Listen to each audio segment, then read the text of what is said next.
Bir boshdan o'qish. Aka, men mana shu pechatni shunday ko'rsatib olsam bo'ldi. Qolganini o'qib chiqishim shart emas aka. Shavkat Mirziyoyev O'zbekiston Respublikasi prezidenti. Xo'p, aka, bu pechat respublika. Aka, buni originali qani? Bu originalida turadi. Qayerda turadi? Bizda direksiyada turadi. Toshkent shahri. Sidagi mana aka. Bu sizga anov emas, o'yinchoq narsa emas. Siz baland qismidan deb mana shaytonlayapsiz-ku aka. Aka, shaytonlashdi emas, qani aka? Bu narsani men osmondan olgan joyim yo'q. Boring, qiziqadigan bo'lsangiz, mana Aydar Arnasaykullar tizimi. Xo'p. Direksiyaga boring, qiziqsangiz. Direksiyani nima daxli bor? Meni shuna Direksiyani nima daxli bor bu yerga aka? siz borsangiz tushuntirib sizga. Direksiyaga boraymi? Ha, boring.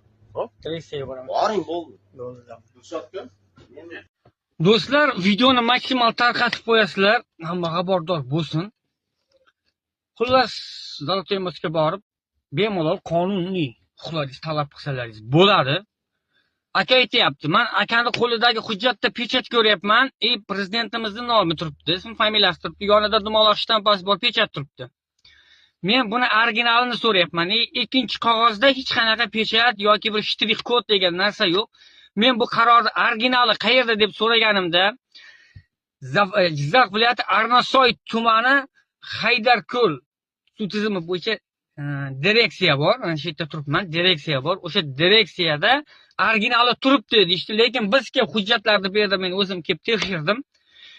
Xud qaror bor. U kompyuterda yozilganmi, men bilmayman uni, lekin hech qanaqa shtrix kod, u yoqda qog'ozda bosilgan pechat ham bu yerda topilmadi do'stlar.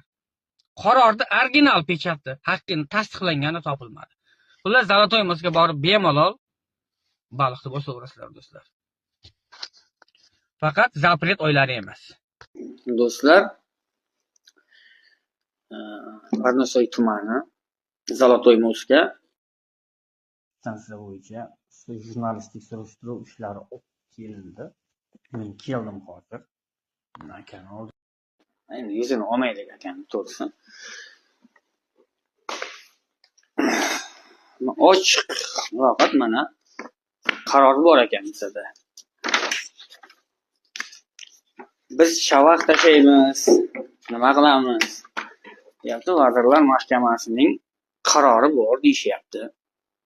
Vazirlar Mahkamasining qarori bor, lekin bu qarorda hech qanaqa bir pechat yoki bir tasdiqlovchi nima deymiz, shtrix kod hech narsasi yo'q. Sport ishqibozlariga haqiqatan ham kvitansiya bor, 50 ming so'mmi? 50 ming so'mdan deyishyapti ekan.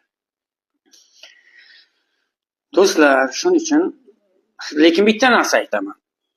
Hammaga ham emas bu. Kimda 50 ming to'lashga imkoniyati bor, kimda yo'q. Shuni hisobga olib, haqiqatan ham imkoniyati bo'lmaganlar bo'lsa, bemalol o'sha Zolotoymosga borib,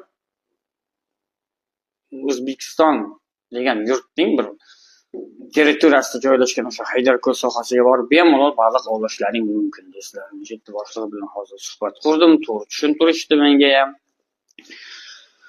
Bu yerga tushayotgan, ko'ngildan chiqarib o'sha kvitansiya olayotgan insonlar o'sha musorlarni yig'ishga, balonki 2-3 ta sharoit qilib qo'yibdi.